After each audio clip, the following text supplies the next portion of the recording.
PRO વિભાગના અધિકારીઓએ બીજી બધી ફરિયાદોની સાથે ઓડિટ વિભાગનું નામ પણ જોડી દીધું છે. તે બિલકુલ પાયાવિહોણું અને તદ્દન નિરર્થક એમનું નિવેદન છે.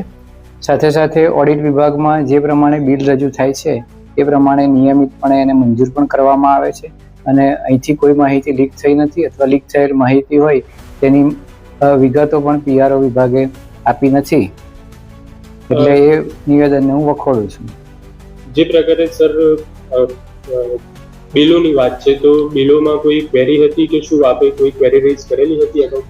પીઆરઓ વિભાગના બિલ મોટે ભાગે કમિશનરશ્રીની સત્તામાં કોઈ પણ કહેવાયનો બાદ દૂર કરીને મંજૂર કરવામાં આવતા હોય છે અને એમાં મોટે ભાગે મૌખિક ઉકેલ લાવીને નિરાકરણ લાવવામાં આવે છે અને બિલ મંજૂર કરવામાં આવે છે.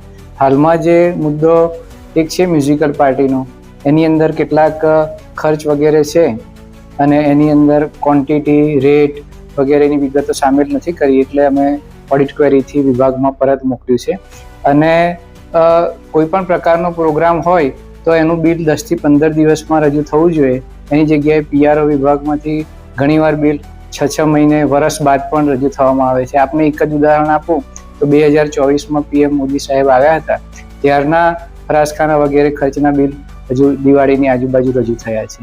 આમ 12 મહિના સુધી તેઓ દ્વારા ઘણીવાર કામગીરી કરવામાં આવતી નથી અને બીજા ડિપાર્ટમેન્ટમાં દોષારોપણ પણ કરવું તે યોગ્ય જણાતું નથી. શું સર, આપને શું લાગે છે, આ કોઈ પ્રેશર ટેકનિક છે કે શું? થોડું મને એવું ભાસ થાય છે કે પીઆરઓ વિભાગમાં, મુખ્ય પીઆરઓ વિભાગની જ વાત કરીશ કે ત્યાં આગળ પ્રોસિજર કર્યા વગર ઘણી બધી કામગીરી કરવામાં આવે છે અને એમાં ઓડિટ વિભાગ દ્વારા પર્ટિક્યુલર એમને ઇન્સ્ટ્રક્શન આપેલી છે, છતાં કોઈ પણ પ્રકારની કાર્યવાહી ન કરવી પડે અને એમના આમ તો ખોટા ના કહેવાય, પરંતુ એમણે પોતે બનાવેલા અને કોઈ પણ ધડ માથા વગરના બિલ્સ હોય તે પણ ઓડિટ વિભાગ જ્યારે તેઓ રજૂ કરે ત્યારે અને જે કે એટલી વારમાં મંજૂર કરી દે, એ પ્રકારે આ દબાણ લાવી અને આ પ્રકારે કમિશનરશ્રી સમક્ષ રજૂઆત પીઆરઓ વિભાગના અધિકારીઓ કરેલી છે, જે વીએમસીના હિત માટે જોખમી રૂપ ગણી શકાય એમ મારું માનવું છે. ઓડિટ વિભાગ કોઈ બિલ લીક કરતું નથી. ઓડિટ વિભાગમાં આરટીઆઈથી માહિતી માંગવામાં આવે તો બિલ જો મંજૂર થઈ ગયો તો એકાઉન્ટ ડિપાર્ટમેન્ટમાં હોય અને ફાઇલ જે તે વિભાગમાં હોય. ઓડિટ વિભાગમાં બિલ રજૂ થાય અને એની અંદર કોઈ ક્વેરી હોય તો મીડિયા કે એમના દ્વારા કોઈ પૂછપરછ કરવામાં આવે તો અહીં આગળથી સ્પેસિફિક એને જાણ કરી અને એની વિગત આપવામાં આવે છે. પણ કોઈ બિલ એક્સ કાર્યકરને આપી અને એના દ્વારા પ્રસિદ્ધિ લઈ અને ન્યૂઝપેપરમાં છપાવવું, એવી કોઈ કાર્યવાહી કે એવી વીએમસીના હિતને વિરુદ્ધની કોઈ કાર્યવાહી ઓડિટ વિભાગ દ્વારા ચીફ ઓડિટરથી માંડીને કોઈ પણ કર્મચારી દ્વારા કરવામાં આવતી નથી. તેથી એમના આક્ષેપો છે એ બિલકુલ પાયાવિહોણા છે. આ મામલે આપ મ્યુનિસિપલ કમિશનર શ્રીને કોઈ રજૂઆત કરશો કે કેમ?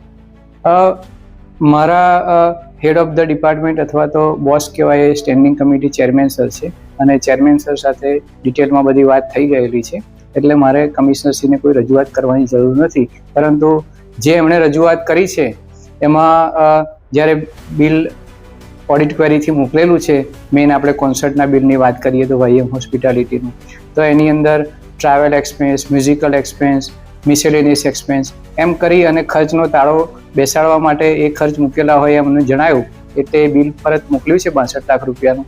તો એ બિલ ડિપાર્ટમેન્ટનું પોતાની મનગળત રીતે મંજૂર થઈ જાય એના માટે એમણે આવી પ્રેશર ટેકનિક કરી છે અને આઈ ડોન્ટ થિંક કે I should represent with municipal કમિશનરશ્રી. તેઓ બોલાવશે ત્યારે તેમની સમક્ષ આ જ બધી હકીકત અમે રજૂ કરવાના છે.